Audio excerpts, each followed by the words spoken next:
Seguinte, vocês já viram o título do vídeo? Preparem as piadas mais engraçadas que vocês tiverem, já vão deixando nos comentários pra vocês não terem que ficar pausando o vídeo.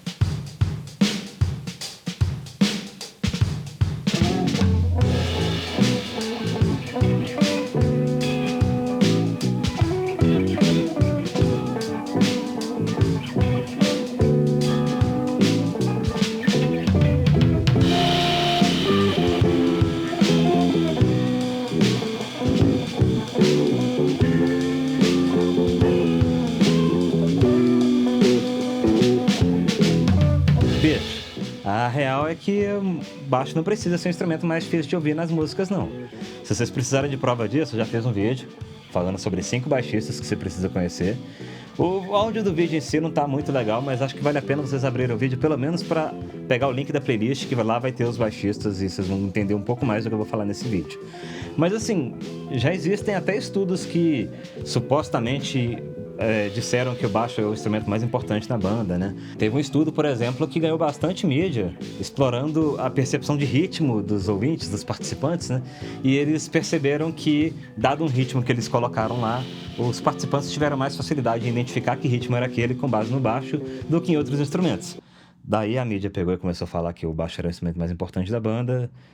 Não entendi o salto não, mas não vou achar ruim também não. Mas mesmo assim, mesmo pensando em todos esses estudos e etc, nessa fama que o baixo tem, na maioria dos casos o baixo fica tão lá no fundo que muita gente nem sabe da existência dele, né? Pois é, chega aí então que eu vou te contar por que isso é assim e por que isso não precisa ser assim. Ondulatória é o ramo da física que estuda o comportamento das ondas mecânicas eletromagnéticas, basicamente todos os tipos de onda que a gente tem no universo, né? Quem estudou isso no ensino médio vai lembrar da equação de onda V lambda F, onde V era a velocidade da onda, o lambda era a amplitude e para todos os efeitos aqui pode ser considerado como volume também, e F é a frequência. Nisso vocês vão lembrar também que nesse papo de onda mecânica e onda eletromagnética, o som é uma onda mecânica que se propaga pelo ar para chegar no nosso ouvido, certo? Além disso, vocês provavelmente também devem lembrar que a velocidade do som é de 340,29 metros por segundo e que ela não varia independente de qual seja a fonte sonora, né? Seja um baixo, seja uma guitarra, uma sirene ou um helicóptero, algo do tipo. E nessa linha, o que vai diferenciar realmente esses sons um do outro no seu ouvido é a frequência, de uma maneira bem simplificada, né? A frequência desse som dentro do espectro que a gente consegue ouvir, né? De 20 Hz a 20 kHz. E então, nessa brincadeira, por exemplo, um baixo ele vai ter uma frequência mais baixa do que uma guitarra. Aí assim, né? Obviamente que a maioria das fontes sonoras elas não produzem só uma frequência, tá? Então, você vai ter definição de timbre, de série harmônica, etc. Eu não vou passar por isso por aqui, porque é um tópico muito, muito denso. Já explorei ele por alto num vídeo que eu fiz pra trás, mas se vocês quiserem que eu explore com mais profundidade isso, que eu já tô falando, já tem vários vídeos, vocês me falam nos comentários, porque eu acho isso um tópico muito, muito legal, porque dá muito pano pra manga e é a base pra praticamente tudo na música inteira, assim. Então, se vocês acharem que é um vídeo que vale a pena, que vocês assistiriam, coloca nos comentários aí, que eventualmente talvez eu faça um vídeo sobre o assunto.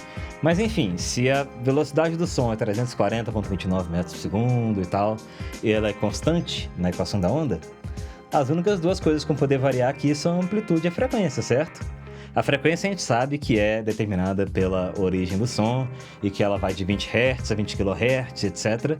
Então sobra aqui a amplitude ser ajustada conforme a frequência. Então, para poder manter a velocidade constante e a frequência subindo, a amplitude tem que diminuir e vice-versa. Então, um acaba sendo inverso do outro.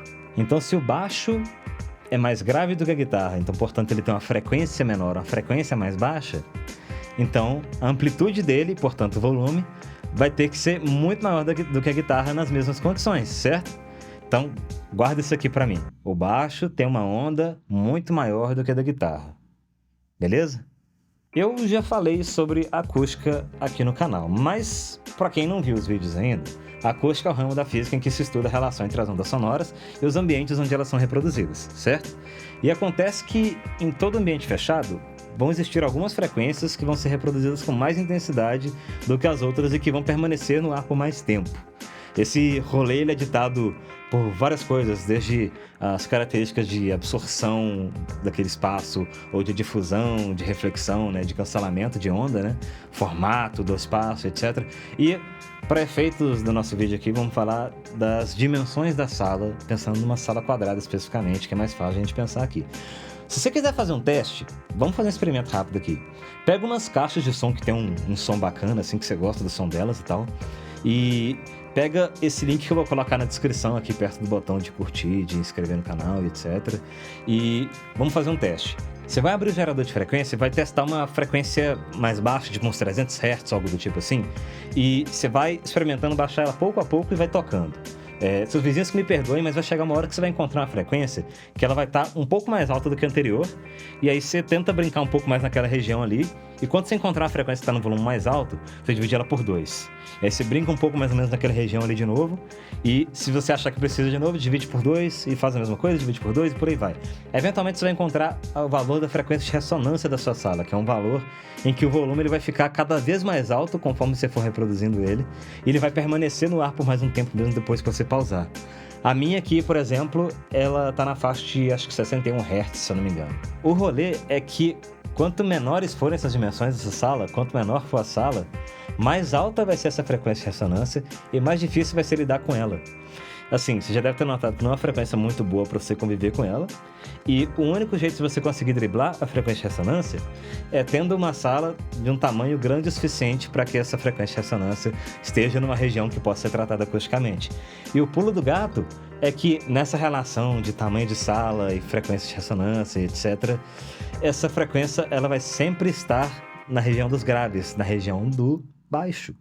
Eu não vou entrar na complexidade dessa conta aqui não, porque eu acho que eu já estou falando coisa complexa demais na cabeça de vocês, mas se a gente pegasse uma sala comicamente pequena de 1 metro cúbico, assim, né, 1 metro de largura, altura e comprimento, um equivalente a um apartamento com preço acessível em qualquer capital do país nos últimos anos aí, o valor dessa frequência de ressonância estaria na casa dos 178 Hz, que está plenamente no espectro de frequência do baixo. E por que eu tô botando esse tanto de trem nessa cabeça mesmo? Você lembra do negócio que eu te pedi pra você guardar? Que o baixo ele tem uma onda maior e, portanto, um volume mais alto do que a guitarra, dadas as mesmas condições? Você lembra disso? Agora pega esse rolê e junta com essa questão de ressonância que a gente falou pra trás. Se o baixo ele fosse mixado no mesmo volume que os outros instrumentos, você não ia ouvir nada além de baixo. Ele ia cobrir os outros instrumentos, ele ia ficar mais alto do que tudo na mix, ele ia ficar ressoando no seu apartamento, porque ele ia ficar flertando com a frequência de ressonância, né? Ele ia estragar suas caixas de som, ele ia te deixar possivelmente surdo, ele ia deixar seus vizinhos malucos, mas, assim, você leu o título, né? Então já sabe que, de alguma forma, isso não precisa ser assim, né? Então, isso é um gráfico de resposta de frequência para uma nota no contrabaixo, só uma nota. Então, no eixo X estão todas as frequências que a gente consegue ouvir, de 20 Hz a 20 kHz, estão passando pelos graves, os médios, os agudos, etc. E no eixo Y estão os volumes de cada uma dessas frequências. Eu não quero que você saia daqui sabendo ler gráfico de resposta de frequência, nada do tipo, não. Eu quero que vocês prestem atenção numa coisa.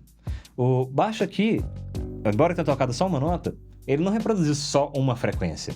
Tem várias frequências embutidas aqui dentro, e isso aqui foi o que eu já comecei a falar no início do vídeo, né? Que tem a definição de timbre, que pouquíssimas coisas na natureza reproduzem só uma frequência, o baixo está incluído nisso. Então o baixo também está produzindo várias frequências, não só a frequência natural daquela nota, assim, né? Mas eu quero que vocês reparem que por mais grave que o baixo seja, por mais que ele seja um instrumento grave pra caramba, igual eu venho falando ao longo do vídeo inteiro, ele passa bastante também pro médio e um pouquinho pro agudo aqui, né? Então, uma das coisas que o povo pode fazer na mix para poder ressaltar um pouco mais o som do baixo é aumentar um pouco mais o volume dessas frequências médias e agudas e manter o grave, que é a região mais problemática, mais ressoante, etc., mais no fundo. Mas, mano, pelo menos pra mim, assim, o melhor jeito, né? O meu jeito favorito de destacar o baixo é arregaçando ele com saturação.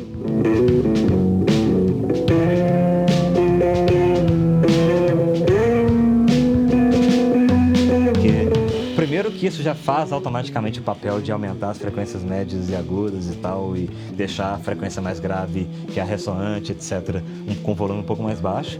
E de quebra ainda fica um timbre muito mais legal, muito mais flexível, porque existem, sei lá quantas maneiras de você saturar um instrumento, né? E pra mim, por isso que eu baixo é o melhor instrumento de todos, porque se você pega, por exemplo, uma guitarra, um teclado, algo do tipo, ele já tem uma expectativa de que você vá brincar mais com o timbre deles, que você vai fazer mais coisa. Ali nada te impressiona muito mais. Agora o baixo quando ele sai desse timbre pré-concebido, quando ele quebra essa expectativa, assim, sabe? Mano, literalmente, os baixistas que mais me chamaram a atenção, que me fizeram ir pro mundo do baixo, foram justamente músicos que utilizaram o baixo com esse propósito, assim. Não no sentido de virar centro das atenções, de virar palhaço de circo no palco, algo do tipo assim, mas de realmente causar esse impacto, sabe? De fazer a pessoa que tá ouvindo chegar ao ponto de falar assim: caraca, isso é o baixo mesmo, velho. Sabe? Mas então, por que que o baixo não aparece sempre? Por que que ele ainda fica lá no fundo? Por que que ele ainda fica tão difícil de escutar na mix? Em primeiro lugar, porque a saturação ela não funciona tão bem em todos os contextos, em todos os gêneros. E em segundo lugar, porque essas frequências que a gente aumenta para poder dar destaque para o baixo, as frequências médias e agudas, etc. ali, elas estão na mesma região do que as frequências mais graves da guitarra, do teclado e da voz.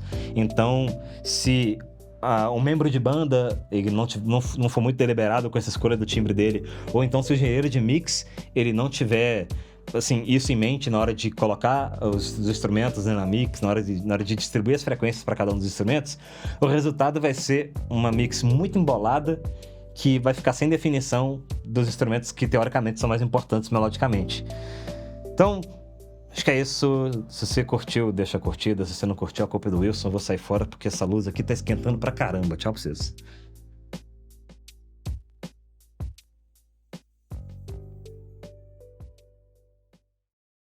Socorro, eu tô sendo massagado aqui, calma aí.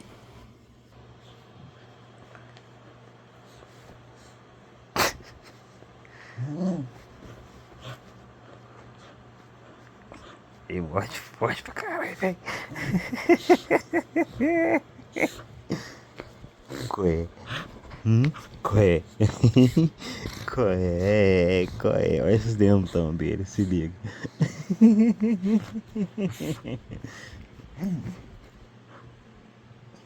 Saiu a mão. E agora?